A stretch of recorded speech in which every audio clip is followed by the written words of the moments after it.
Welcome to Wealth Champs Podcast. This is your host, Julius Hammond, here coming from our Ontario Studio Podcast. Go to OntarioStudioPodcast.com if you're looking to book your own podcast, and we can bring your props. We can store them for you, or if you we have some props here for you as well. So just go here, OntarioStudioPodcast.com, if you want to do your own podcast. But today, I have a very special guest in the building. Before I introduce her, yes, it's a her. Before I introduce her, I want you to go to wealthchampspodcast.com.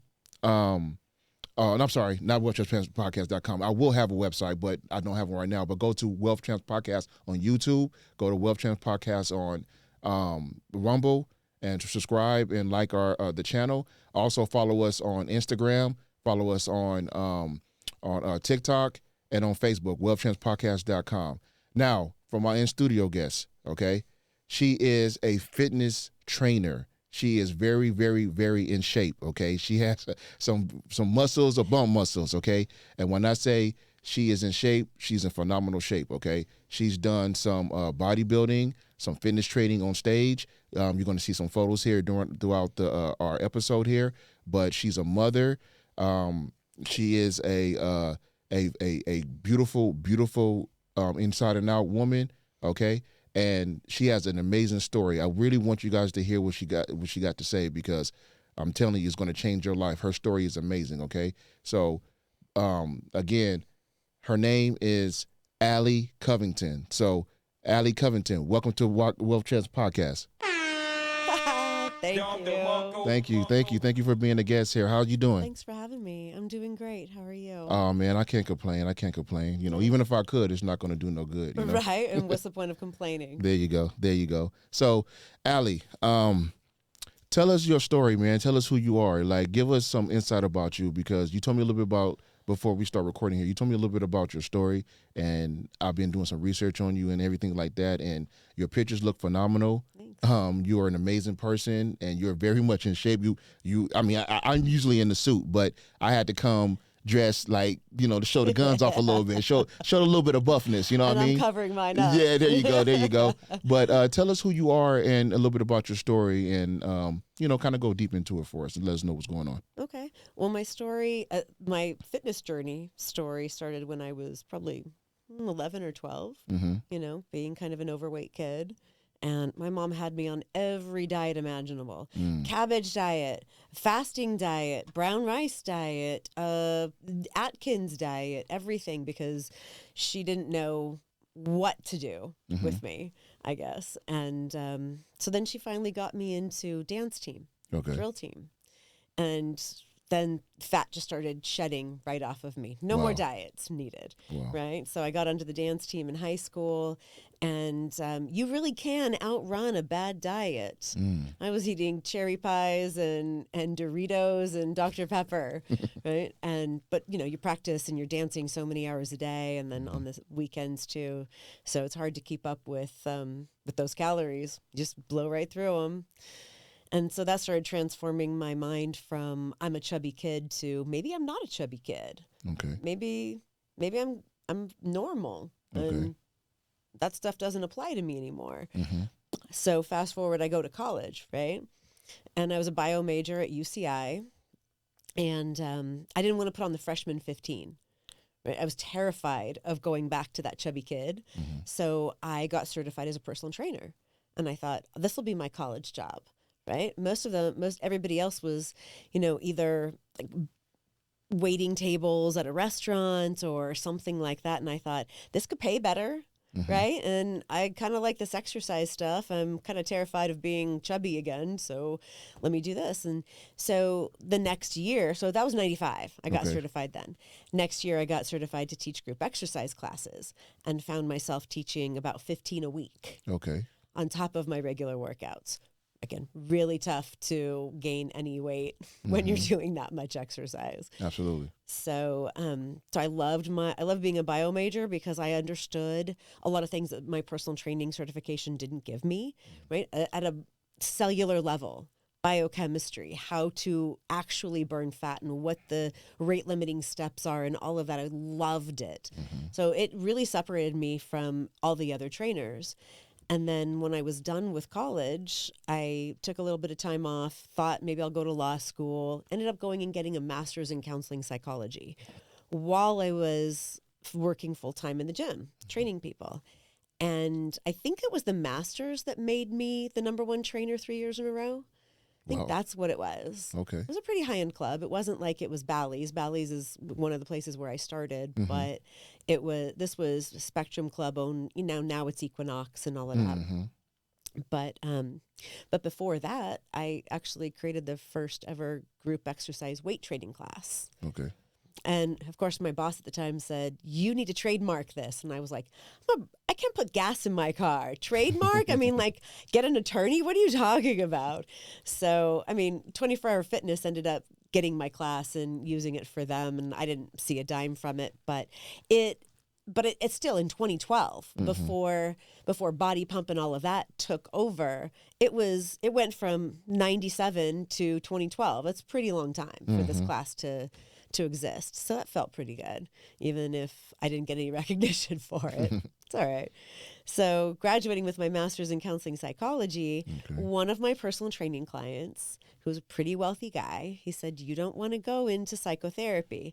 And I was like, "But I want to help people." He's like, "Yeah, but you don't want to do it like that." And so I was like, "Why?" He said, "Because you're going to be trading your time for money." And so he was kind of my rich dad, right? Robert Kiyosaki's Rich Dad, Poor Dad. So he was like my rich dad that was teaching me, you don't want to trade your time for money, whether you're charging, $500 an hour or whatever. So go into the financial world. Okay. And I thought, now mind you, my parents were teachers, science teachers, as a matter of fact. And I had no education of finance or wealth or anything like that. And so I thought, well, doesn't sound very fun, right? You're talking about going from an environment where I get to wear tennis shoes and workout clothes all day to one where I have to wear nylons and heels. That doesn't sound fun. Yeah. But I did feel like I really wanted to understand finance and as intimately as I understood fitness. So I did go and spent quite a bit of time in the industry. In fact, I just this January did not renew my FINRA licenses for the first time in 20 years, which was a really odd feeling, to be honest. It was one of those like, wow, I'm really not doing that. I'm really doing this now.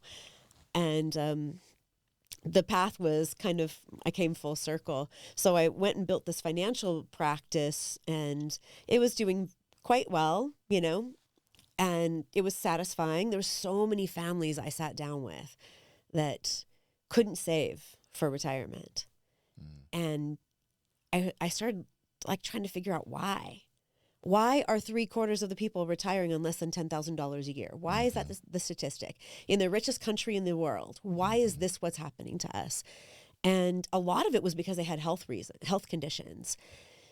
So then 2009, I'm in the pool trying to figure out, how am I going to build a business that allows me to be home with my daughter? She was 2 at the time. And all of a sudden it hits me, this idea to build this online platform to be able to deliver my personal training practice to anyone, anywhere in the world. And the technology wasn't there at the time to build what I have now. So it was a painful 10 years or so, just trying to get it to the place where I could accept clients, because YouTube wasn't even the way YouTube is right now. And there was no Vimeo, and there was Facebook was just barely there. It didn't even have video in Facebook at the time, right? So MySpace? I think there was MySpace, but I never went on it. Okay. Because I heard it was just like a dating thing, and I was like, I'm married. I don't need this right now. Yeah, but so I never saw MySpace, but yeah, our social media was nowhere near where it is right now. There was no advertising on that. So the idea was, how am I going to get people to know about this? This is an uphill battle, but I felt drawn to it. I felt called to it. You know what I mean? Because I knew what it felt like to be heavy and overcome that, and then battle with that identity back and forth. You get pregnant, you gain weight, you're like, see, I'm a fat person again. You lose it, and you're like, so I'm not a fat person again. And there's so much identity that's the issue, like the real root of so much of the weight and chronic health issues that I see. So, so I jumped out of the pool and I thought, I'm going to build this one way or the other. So I tried to build it alongside my financial practice. And then right about 2016, 17, I rebranded it from just being Bride Bod to Bod, because I had a bunch of guys asking me, well, how do I train with you, Allí? And I'm like, oh, now I got to help men too? Jeez, I was going to be enough of a problem just helping 20-somethings that wanted to get married, right? Yeah. And so so I opened it up and thought, okay, well, I can write programs for men too. That's fine. But to the point that we were talking about earlier before we started recording, they tend to be a little bit more on the stubborn side about things. So I figured it wouldn't go for men. Boy, was I wrong. Men really want this more than women do, I think. Yeah. Yeah. The thing is, probably the reason why we want it more is because we're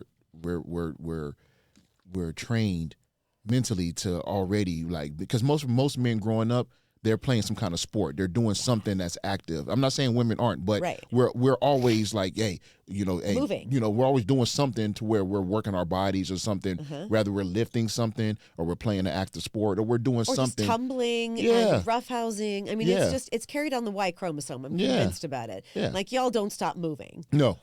Until at some point, y'all stop moving. Yeah, the only reason why we're going to stop moving is to have to be some kind of health issue, or we're old and we're decrepit, pretty much we can't move, or so yeah. And then they're pissed that they're old and decrepit and can't move anymore. There you go. And so many of my clients right now are in their 40s, early 50s. Yeah, they're like, I don't want that. No. I want to keep doing this, and so that's what we've been able to deliver. And I'll get to that part in a minute. Okay. But so then I launched it. And still was working on my financial practice because got to pay the bills, and that's what it was. Yeah. So it just kind of sat there. I didn't promote it. My broker dealer at the time wouldn't let me talk about it, wouldn't let me promote it. So I left the broker dealer in 2017, and then COVID comes along. Wow. And I thought, well, nobody's going to be doing any financial planning when they have no idea if they're going to have a paycheck tomorrow. So, hey, now's the time for Bod to take off, right? There you go. So I tossed out a promo on Twitter, and the first guy to nab it was a software developer on the very east coast of Canada. Wow. Yeah. And I thought, oh man, I hope he doesn't hate it. He's a software developer. Oh man. Anyway, turns out that he loved because he started off at 360. Guy in his 30s, started off at 360, had lost some weight himself just by walking and running, but plateaued. Couldn't figure out why he plateaued at the low 300s. He was about 310 to 320, somewhere in that range. Okay. And then he started working with me and lifting weights properly, eating properly, all of that. And he dropped another 50 pounds. Wow. And was like, Allí, I want to invest. I want to, but take my time and my money. So he jumped in and started rebuilding it from the ground up and into an app that we have right now, which is really exciting. And so that's what's been delivering all of the, custom personal, workouts that we give to all of our clients, and the custom nutrition and all of that. Wow. But so COVID was, thank God for COVID, right? Yeah. The world hadn't slowed down, and online training wasn't really taking off in a huge way, right? It has to hit like a tipping point of acceptance. I think COVID did that for us in a way that I wouldn't have anticipated, but I'm okay with it. Yeah, I mean, and the thing is, what COVID did, like you said, you saw a niche where all that stuff was going on. Everybody was worried about if they were going to live or not. I don't even think people cared about finances at that point. They were like, I just want to make sure that I can make it to the next day. Right. You know what I mean? Right. Look, forget the money. I want to make sure I can make it the next day. I worry about the money later. So you took an opportunity to be able to come out and do your program, and it skyrocketed from there. I was ready when the opportunity presented itself. There you go. That's the most important thing. I just kind of stayed ready. And I think COVID did us all a favor by helping us, really like get a handle on like, this is the most important thing to you. And you've been ignoring it for too long. And everybody with a health condition was super afraid. It's like, we need to get you over this. We need to get you past all of this so you don't have to be afraid anymore. Yeah. And so everybody started caring a lot more about their health than they ever had. Yeah. Which was good for all of us, really. How many clients would you say that you actually got during COVID? Like, I mean, you talking about like, hundreds of clients, a few clients here and there. Like, when did your business really, I know you said COVID is when it took off, but when did it hit like a real. Like it really started going? Yeah, like really start skyrocketing. Probably September of 21. Okay. So a year later. Okay. Yeah, it was, yes, because I didn't add coaching to it until then. Once I added coaching, it was like, oh man, that's what I want. Okay. But, okay. But glad. Well, yes. There you go. Happy to be here. How can I help? Right. And so, our first real year of coaching and the app and all of that together was, had a really nice profit. It was really, really good. Okay. Yeah. Multiple six figures. It was nice for the first year. Wow. Fantastic. Yeah. Congratulations on all your success. Thank you. Yeah. Well, more importantly, all the lives that we've changed. There you go. Absolutely. That's what matters the most to me. I do it for free if I could. Absolutely. But here's the problem. You value what you pay for. There you go. And for some people have to pay more than others in order for them to value their own health more. Yeah. And that's still an interesting thing to me. Well, yeah. Well, they have to pay more because in most cases they probably need more work. That's especially like sure. what you told me the story about your guy who was 360. Yeah, he was 370 when he started Chris. He's my business partner now. Yeah, Chris. yeah. Shout out to Chris. Chris is awesome. He's doing great. He's in his 230s now. He's going to shred that last little bit of fat. There you go. And yeah. Well, we definitely are rooting for Chris. Yeah, he's doing good. He's squatting more than he ever weighed. There you go. On his back. There you go. Yeah, well, I'm a workout guy. I have a few people in my circle who are big workout guys. I have one guy, he's a good friend of mine. I've been knowing him for probably about, I want to say 7-8 years now ongoing. His name is Manny Adai. Okay. He's African. He built like Paul Bunyan, So I always make fun of him, but he's ripped, right? And so I actually look up to him as far as fitness wise because he's in the gym. I mean, I'm in the gym too, but he's been probably lifting weights ever since '95. Okay. When he turned 18, he was like, I dedicate him like this is something that is a goal. That's a dedication. He no matter what, he's going to be in the gym. Yep. And so and then he eats right too. Yep, that's how I was. Speaking on that, when you really got into it, tell us the story about being a bodybuilder and everything. Because it's one thing to be a fitness person, and I mean, there's a lot of personal trainers out there. Oh, yeah. And just help people. Yeah. But it's a different mindset when you're talking about bodybuilding. Yeah. You know what I mean? Because now you're in competition. Now it's a lot of stuff that goes with that. So talk a little bit about that. And I think we might have some photos and stuff that maybe we could show the audience as well. Sure. So it actually dates back to my sophomore year of college. Okay. I was training for Miss Fitness. Okay. That was one where you did a dance routine that was really super athletic and instead of just posing. And so that was the first time I got down to about 10% body fat. Mm-hmm. And during one of my practices with my gymnastics coach, it was about 5 weeks out from the competition. Mm-hmm. I did a back handspring and landed on my neck. Wow. And I couldn't turn my head for 2 weeks. Wow. So I thought, okay, well, I'm obviously not competing this November. So I thought, let me just graduate from college, get done with that, and then reassess. Mm-hmm. And I kind of shelved it because I got into, doing my master's, got into business, had some kids, and thought, I guess maybe that was just like a silly thing. Well, then my life fell apart in 2018. Okay. And I had, after my divorce, and we separated in 2014 and divorced in 2015, and I started a new relationship in 2017, and everything was going great until it wasn't. Yeah, that's always the way, right? There you go. And it was right after I got pregnant with my third son, or my third baby, my second son, and I was now in a custody battle with my ex-husband. Which I won't get into the details because that's a whole nother show, baby. Yes. And, but the shit really hit the fan. Excuse my French. No, that's fine. But it really did. And I found that I was feeling like I wanted to die. Mm-hmm. Like the abuse started really turning up. Like the heat was getting hotter and hotter and hotter, and he would smack me around a little bit while I was pregnant. I was going to ask you, it was physical abuse then? Oh yeah, not just emotional and mental, because that stuff's harder to come back from, by the way. but physical as well. Okay. Ironically, the population I worked with during my master's was domestic violence victims and their kids. But they don't ever tell you what to look for in the perpetrator. They just I just learned how to help them get over the abuse. So thank God I had that in my pocket, right? Yeah. But so I think that's part of the reason why I knew how to come back from that trauma. But fitness was a big part of that too. Okay. But then October of 2018 is when, he had smacked me around, and then another time, but that time there was enough like physical evidence that I felt like, okay, this is my chance, because this is not getting better. That second one was worse than the first. So terrified, I called the police. There you go. And they protected me, and I ran off to a client. Actually, one of my financial clients flew me out of state to their house. Wow.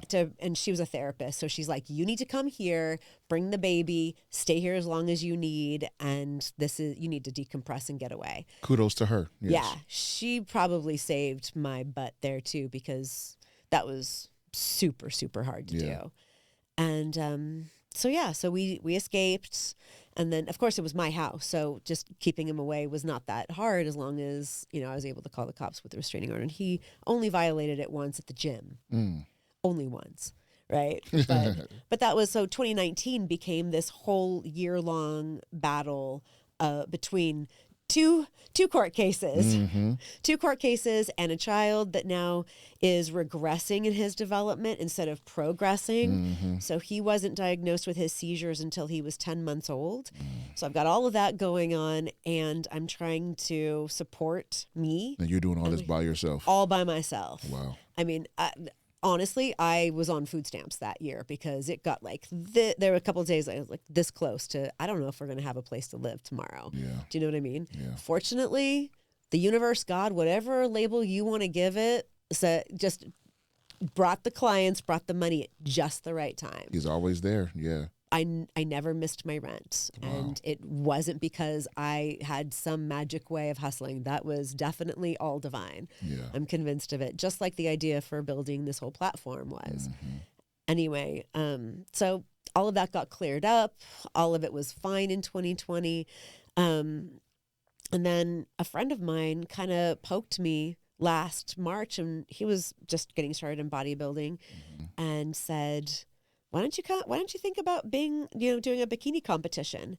I thought, really? Like, aren't I too old for that?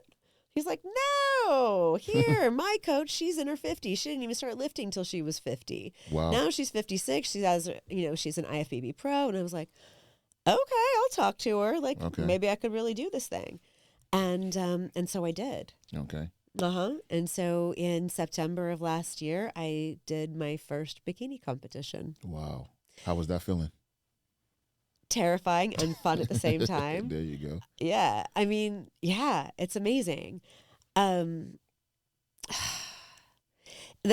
interesting thing was I was documenting my own fitness journey. Like I was fit. It was probably like, 19, 20% body fat, normal fit, right? I got to get down to 10, right? Okay. And I know what kind of identity shift we go through as we're leaning out, and the way we're looking at food, and the way we're looking at our workouts, and the way we're thinking about it. Like, can I really do this? This is getting really uncomfortable. I don't know. Why am I doing this? And all the little like hamster wheel circles that we go in our head.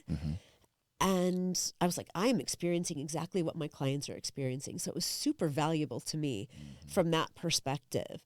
And getting on stage was really more about having sunken so low in my life that I now pulled myself out of it. And now here I am on this stage. So it was like the pinnacle of everything that I had pulled together, in my life, like coming out of the ashes, so to speak, and showcasing it on stage now. Yeah. So it was really more for me. It wasn't anything. It wasn't like I need validation. I didn't even look at the professional photos. I was too terrified because that fat kid in my head said, I don't know if I want to see that. I might be disappointed in what it looks like. So we're not even going to go look. Okay. Is that crazy? That's crazy. But you know what's more crazy? I think we have some photos of that bikini. Let's see. I think we have some photos on that. in regards to that competition where you're in a bikini. Yeah. That was a fun day. It's hard too, man. You're like getting squoze in a vice. Yeah. Because the last 10 days is like, the diet is crazy. Wow. So, on one of your photos, you are, I don't know what the color of the bikini is, but it's like, you have this bikini. And just talk about that particular contest or whatever it was. Like, what was that like in regards to being upstage on that one? Yeah. So you're wearing almost nothing. Like literally, it's so funny too, because I thought, oh my gosh, my kids are there, they're gonna see my butt. Yeah. And then I realized everybody's gonna see my butt. Okay, well, I mean, here we are, right? There you go. And so I placed in the 2 categories that I competed in. Okay. Yeah, wasn't first, but yeah, it's like muscles on top of muscles right there. Like I don't even know how's that possible. You know what I mean? Like it's just. Like, how do you have a muscle right there? Like, you got a muscle right here on your thigh, and then coming down your forearm, and then I'm like, wow, you look amazing. You really do. I appreciate it. Wow, that's literally like almost 30 years of training. Wow, right there. Wow, yeah, because I've been training since I was 17. That's amazing. That really is. Yeah, the tan helps. Got a little tan in there as well. So, in regards to I know the competition is one thing, but the how you get to that level is obviously you have to eat right. Yes. So what would you like for myself? Because I even struggle with that. Like, I mean, I'm more pescatarian, so I eat a lot of fish and vegetables and things like that. Every now and then I have a burger. I try to stay away from that, but every blue moon, right?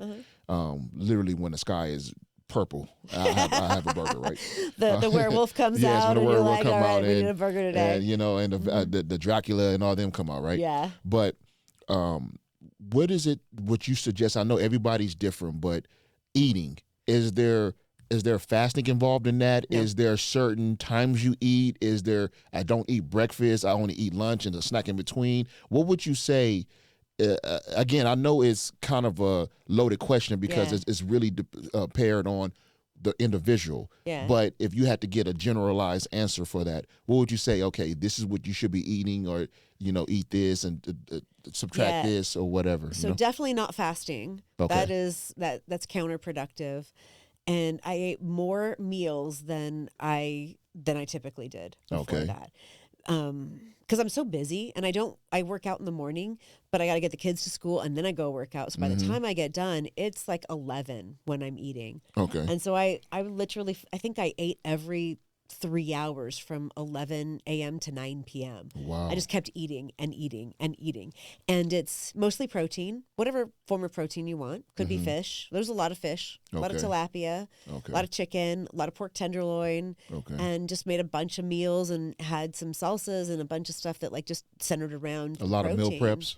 No, I'm not a huge fan of meal prepping because I don't want to always eat the same thing every day, even though I usually ended up eating the same thing. But, egg whites don't keep very well. Okay. So, but you're really dialing in the macros and being very specific between your fats and your proteins and the kinds of carbs, if you're going to have carbs, and if you do carbs, when, like the timing, carb cycling is really kind of the big thing there. Yeah. So, but most people don't eat enough protein to begin with. And so because they don't eat enough protein, they're still hungry. Yeah. And their body is really looking for more protein. It's not really looking for more carbs, but we end up eating carbs because they're what's convenient and easy. Okay. So what I always start off telling my clients is you probably need more protein than you think.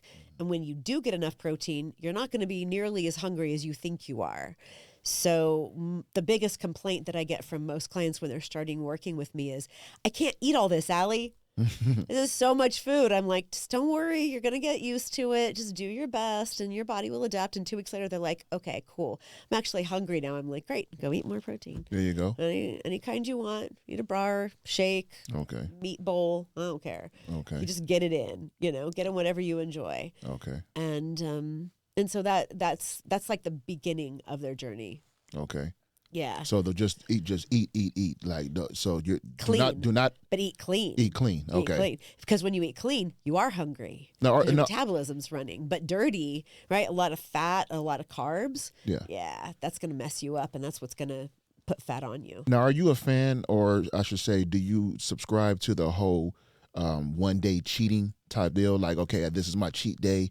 Is that okay? I mean, I'm going off traditionalism here. When you know, if I hire a personal trainer and he says or she says, hey, okay, this is your cheat day. Your cheat day's on Sundays, Thursdays, whatever. You can have kind of whatever you want, but the rest of the 6 days you need to stick to your program, your routine. Are you a fan of that, or that's not really something you should come to? I think it really depends on the psychology of the person. Okay. Some people really don't need a cheat day. I didn't need one. Okay. Right? And the second thing I would say, it's not a whole day, it's a meal. Okay. Right? Like, it's not a whole day. So I have a client that started off at 460 with me in August. He really got everything dialed in. He had a cheat day. Every Saturday is his cheat day. And he'd make progress all week long and then undo it on Saturday. Progress all week long and undo it. Mm-hmm. And so he didn't lose any weight for the first 2 months together until I got him dialed in on protein and water and everything else during the week and one cheat meal. Okay. Not an entire cheat day. And then he was dropping 5 pounds a week. Wow. Just like clockwork. He's down almost 100 pounds right now. Wow. Just since Halloween. Wow. Yeah. So not a whole day, because your body doesn't need that. It's psychologically, we think, oh, I need treats. I miss out on blah, blah, blah. This is all in our heads. Our bodies aren't looking for it. Okay.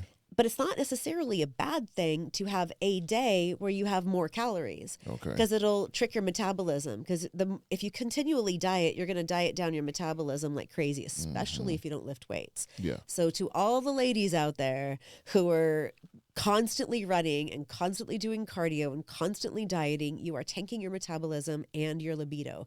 Stop it, please. Go pick up some weights and eat your damn protein. There you go. You heard it from her herself. Yes. Yes. Do it. And your spouse or significant other will greatly appreciate what you have to bring to the table in the bedroom.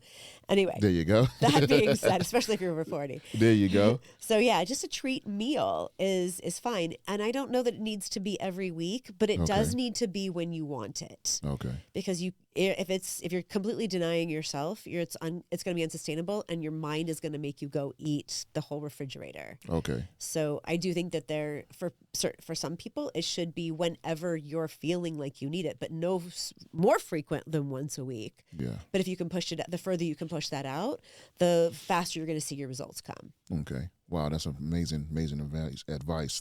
Thank you for that. Because I even was asking for myself as well. Because I heard that. Yes, I heard it. Yeah, I picked up on that. Yeah, because you get different advice from different people, and you get so much advice. You're like, who's telling? It's the most frustrating part of my experience in the fitness industry. Yeah, in almost 30 years in the industry. There's so much crap advice, probably as much crap advice as there is on business. Yeah. Right. And I'm like, no, that's not how fat burning works. Yeah. No. Stop that. This is what you do. Yeah. Right. And no, you don't need creatine. It's not going to help you burn fat. It's probably not even going to help you build muscle all that much. But what you do need are just a couple of these things, like. So let's hit on that before we go to the next subject. Okay. The creatine and all that stuff, because I'm a former football player, boxer, and things like that. So I'm used to creatine. I'm used to. That's different for you for a sport. Okay. Most people that are just trying to shed some body fat and lift weights and just be normal, strong people, they don't need that. Okay. But for you, for a sport, you're trying to get maximum output with every single burst. Okay. And you've got to, right? Otherwise, you get hit in the face. Yeah. So that's different. For most people, all it's going to do is add water weight and make them feel like they're not making very much progress in their fat loss. Oh, okay. And all the guys will tell you, yeah, but you can get 1 or 2 more reps. Yeah. Yeah, but why are you? I mean, if you've got the weights right, why are you trying to get that 1 or 2 more reps? Is that really going to do that much for you? Especially if you're going so heavy that you're at low reps, you've got your joints at risk here. Why do you need to get that extra rep so badly? It's like most people aren't performing in sports. Are we speaking like if someone's trying to bulk up, then that's fine. But if they're trying to like shred and cut up, then that's when you're talking about like doing everything that you're saying, like trying to Yeah. like really get cut up. So what creatine monohydrate does is it retains intracellular water weight Okay. in the muscles. And so you'll feel bigger and bulkier. That's why guys love it. Yeah. Like, my gains, right? Yeah. Look at how big my biceps are. But For as the- soon as you stop taking the creatine, the water goes away, and then then you're like, oh, sad face, deflation. Oh, wow. Right? Wow. Yeah. So it's like you're either going to take it forever because it makes you feel good, but the problem is it's also going to retain some water underneath the tissues. So if you're trying to shred up, it's going to make it a little bit harder to see that fat loss. I mean, and it's really not that super necessary. Instead of that, they need to be taking L-carnitine to actually burn fat. Okay. But most people don't take that. They're like, L-carnitine? What the heck's that?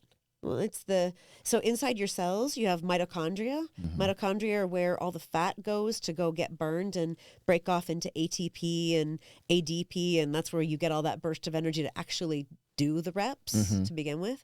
Well, L-carnitine is the amino acid that gets the fatty acid across the mitochondrial membrane. Okay. It's the rate limiting step. So however much L-carnitine you have, that's how fast it's going to go. Okay. So you could have all of this demand where you're like getting the fat cells to release all this fat, and they could just be literally sitting at the gates waiting for the shuttle to take them in. Wow. Right? Wow. And if that takes too long, they're just going to go back. Wow. They're not going to get burned. Yeah. So L-carnitine's far more valuable in my opinion. Wow. But a lot of people will disagree with me and they'll debate me on it. But I'm like, I'm talking from an intracellular perspective. There you go. Biochemical perspective. There you Not go. just whatever the science tells you that because they're trying to market their product. Absolutely. Absolutely. Wow. Wow. Thank you for that. Yeah. Man, a lot of people just got educated to that because I didn't even know what L-carnitine. L-carnitine. I didn't even know what L-carnitine was until you just broke it down. Just amino acid. Yeah. Also, it's an amino acid. It's one amino acid. Okay. Yeah, but it's the one that's responsible for getting fat inside the mitochondria to be used. So if I was to go to GNC or wherever, Nutra whatever, Anywhere. and ask for L-carnitine, and it's an amino acid, those are okay to take then, right? Absolutely. Okay. Yeah, you can take them in abundance. Liquid ones are great. You can actually get an injectable now, which I think is awesome. Okay. Yeah, so that's what I'm using this time around. There you go. Injectable L-carnitine to see how that does with this, this time when I shred for the next competition. Absolutely, absolutely. Well, I want you to talk about because we were talking a little bit off camera as well. I want you to talk about your son, Xander. Xander, yes, and kind of give a little story about him. What's going on with him? Because I know a lot of women or just parents can relate to this, and I think it will really help someone who's actually going through this right now. Yeah. Kind of give some background about him, and I think we have a video on that too, and we'll play that. Yeah. After a little bit after you talk about it. I've got a lot of videos of Xander. Yeah. So when he was induced 2 weeks early because of the abuse, Okay. and he ended up in NICU because he had a birth trauma. He came out not breathing. So then they had to resuscitate him, and then he couldn't latch and he couldn't drink. So they had to put him in NICU, and eventually with a tube to feed him. But he couldn't suck. His suck, swallow, breathe reflex wasn't there. Like all babies, it's instinctive. Yeah. He had to be taught how to do that. And he was in the bottom 10th of 1 percentile of weight when he was born. Wow. And they didn't catch the seizures then. Eventually he started regressing. He wasn't able to hold his head up. He wasn't moving or crawling or sitting up or doing any of that stuff. So he's been in physical therapy since he was 6 months old. Wow. And at 10 months old, he was diagnosed with infantile spasms, which is a really rare form of epilepsy. It's only about 2,500 kids a year get diagnosed with it. It's usually caused by a genetic syndrome, which he doesn't have. It was the birth trauma that did it because it's one of those two reasons. And so we got the seizures under control. And I just spent years trying to get his weight up. Constantly moving, playing with his feet. His hands are handicapped. So he also has camptodactyly in his hands, and so he can't open his hands all the way. Wow. So he learned to play with his feet because he realized he couldn't grip a bunch of stuff with his hands when he was a baby. And he just took his first 4 independent consecutive steps just a couple of weeks ago at 4.5 years old. Yeah. Thank you.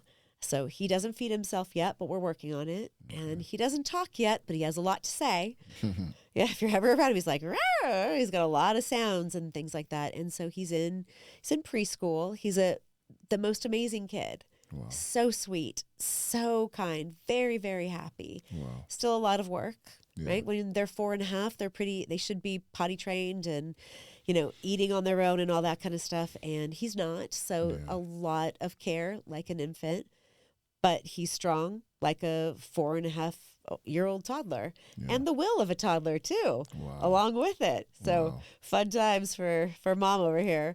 But, he's really brought everybody in the family together. Both of my older kids, there's one thing they can agree on, is that they love him. Wow. Yeah, they can't agree on anything else, really. Well, other than loving me and Xander.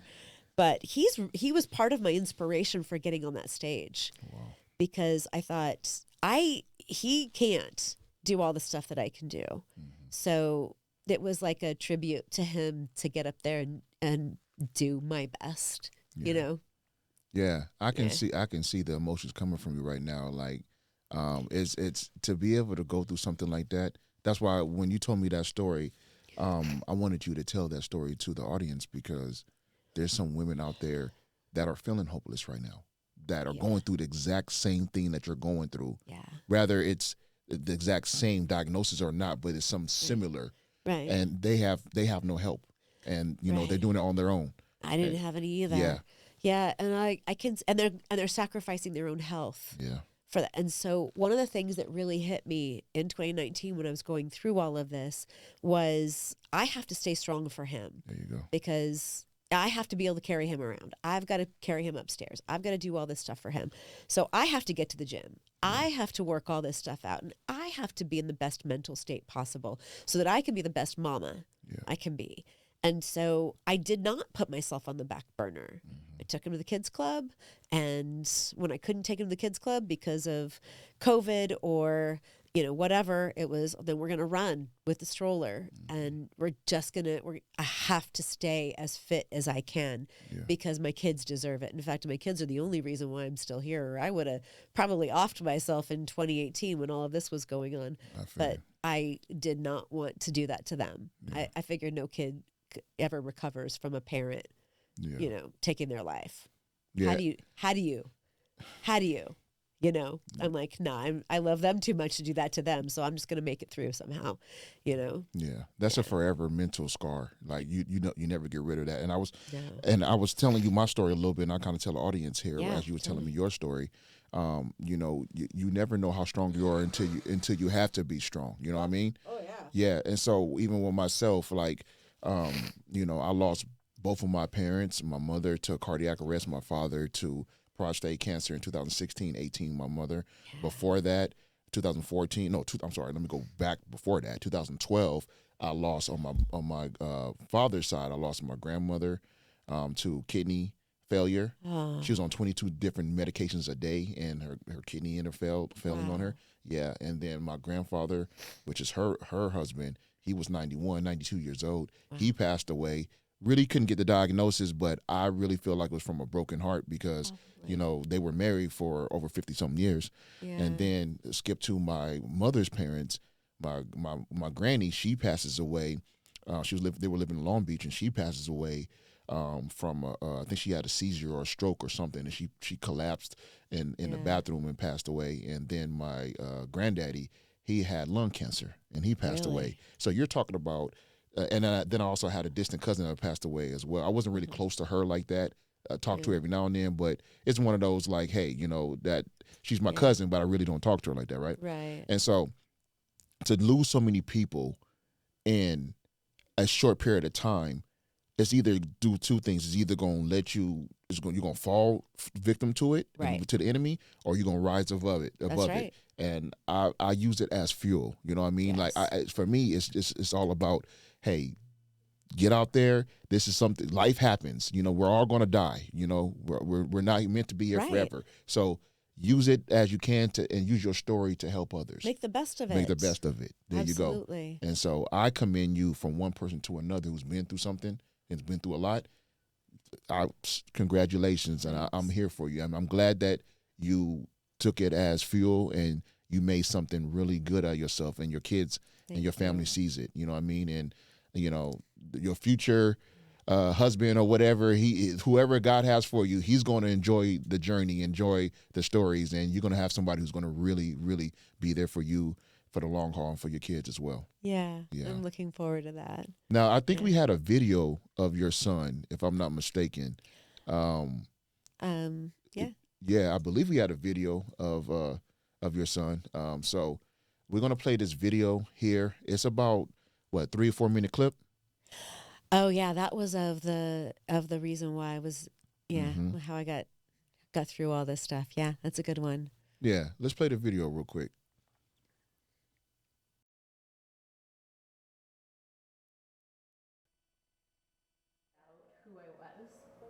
Who I thought I was before got torn down, and I had to rebuild her.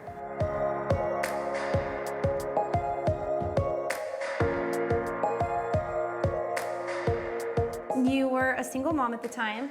Yep, still am. And you had 2 kids. Now I have 3. Now you have 3 kids. She was in the fitness industry when I found her. Boss lady, right? In the finance world as well as in the fitness world. And changing people's lives. And then what happened? Somebody came in and kind of messed it all up. You never know how much somebody can impact your life until it all falls apart.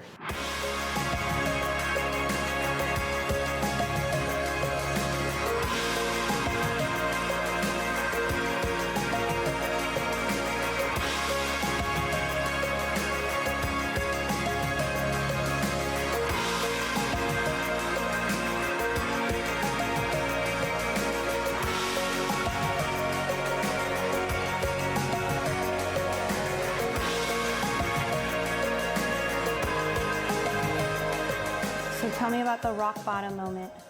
So the rock bottom was getting beat up by my boyfriend right after, while I was at the end of my pregnancy. There were so many times that I wanted to give up and just quit life because it was so hard. And all I could think of was, I can't do that to my baby girl because she'd never recover. How could she live the rest of her life thinking that she wasn't good enough for her mom to stay?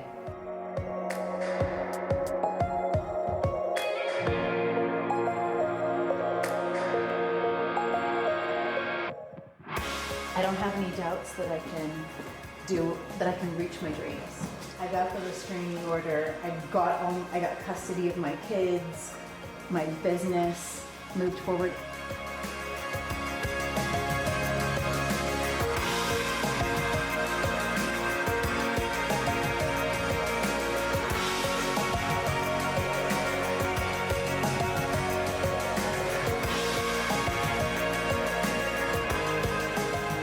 Obviously, the photo shoot wasn't what we were training for here. What are we training for?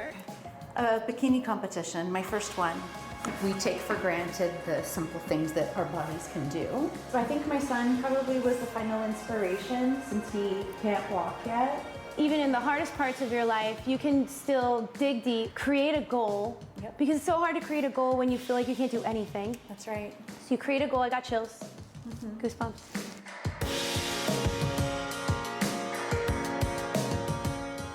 We want to tell the story of resiliency and how you have to overcome all of the bad thoughts so that you can tell yourself all of the good thoughts.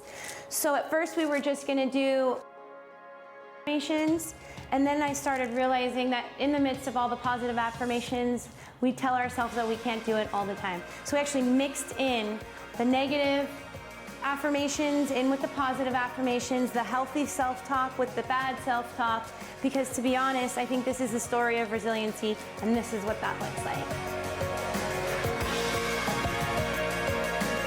We did it! Look at this beautiful shoot we did. I'm so happy. Thank you for giving me the chance to shoot you like this. I am very happy. Thanks, babe. Wow. Wonderful, wonderful video. Thanks. You want to talk a little bit more about it? Samantha's amazing. She was Yeah. my first photographer. Wow. She's my only photographer I've had since 2014. She's done all of my photo shoots with the kids, without the kids, all the fitness stuff, all the family stuff. And so, yeah, she kind of saw me through all of this. Wow. Yeah. Shout out to Samantha. Shout out to Samantha. She's brilliant. Yeah. Let me tell you, she's brilliant. Yeah, she's a good person. Well, Allí, we only have a few more moments here, a few more minutes here, I should say, with you. Is there anything that you want to touch on that we haven't possibly touched on? And if so, we can go over that. But then also, how can our audience find you when they, want to reach out to you for fitness, health, for, whatever, or even just to talk with you, whatever the case may be? How can they find you? They can find me all over social media. I'm just Allí Covington on Instagram, on Twitter, on Facebook. Okay. Really active on Twitter right now. Okay. And I found that I only have enough bandwidth to spend a lot of time on one platform. But that's been a really fun one for me. I actually went to Twitter because I wanted to get it because of the restraining order. Because I knew he could follow me under some kind of mock profile. That's what stalkers do. That's what stalkers do. They find a way to follow you, yes. But I wasn't on Twitter when we were together. So I went over to Twitter thinking he'll never think to look for me over there. Okay. So I've been over there for a while. But yeah, so the business is BOD. Okay. BOD by Allí Covington. BODbyAllي.com is the website. We built an app. And train everybody, custom personal training, no matter where in the world you are. And coaching, have a couple of tiers of coaching where they get to work with me or they work with one of my other coaches or that we do a group thing. So doing it for businesses as well. We're just wrapping up our first pilot program for corporation where we took 10 people with metabolic disorder and every single one of them has lost somewhere between 10 to 22 pounds. Some even the guy who lost 22 pounds, even his fiance lost weight because she was just following whatever he did. And so the second and third order effects of what we get to do with our clients and how that impacts their families and their spouses and their children and getting their children involved in fitness. It's just the most rewarding thing I could possibly do. So I left the broker-dealer world. And I consult on, financial matters. I will look at my clients, financial plans and give them my best advice on that. But I love what I do here. So we're building the platform. We're building it bigger. We're expanding and going to take over the industry. There you go. And the kids are what I did this for, right? Wow. I want them to see that if I can do this, then they can do this. Yes. And so can everybody else. What a legacy. What a legacy you live in. Thank you. Thank you. Thank you. Thank you for being part of the Wealth Champs family. This is a true champion right here. As you guys can see, I told you her story was amazing, guys. So, you see she's weapon right now because of that story, man. That I'm trying not to cry right now. I'm ugly when I cry, so I think I can hold it in. But, Allí, thank you for being on the show. Thank you for having me. I'm pretty sure you have helped a lot of people who are looking at this right now, who will be looking at this and struggling with that, going through knowing your story and going through what they're going through right now. There's always hope, There is. if you keep God first and you keep pushing forward and Have faith. don't let life stop you. That's the key. Yeah. You cannot let life stop you. Yeah. I guess at the end of the day, what I thought to myself was, am I really going to let one jerk There you go. completely ruin my life? There you go. No. At a minimum, I have to stop that. There you go. Right? There you go. The rest is up to me. There you go. So I would say that to anybody, and I know how scary it is Absolutely. to get out of certain situations and deal with it. But if I can do it, you can do it. Absolutely. Well, thank you, Allí. I appreciate it. Thank you for being part of the Wealth Champs family. Thank you for having me. All right. So, guys, you guys heard it here. We had a phenomenal episode. Allí Covington, you heard her story. You see what she does. She's a fitness guru. You saw her picture. She's in shape, and her story is very impactful and phenomenal. But if you need to get in contact with her, she already gave out all of her social medias. It'll be at the end of the video. You'll be able to catch her on Twitter, Facebook, her BOD website, and make sure you contact her and for all your fitness needs. Until then, Wealth Champs Podcast family. We out. Astronauts be champions.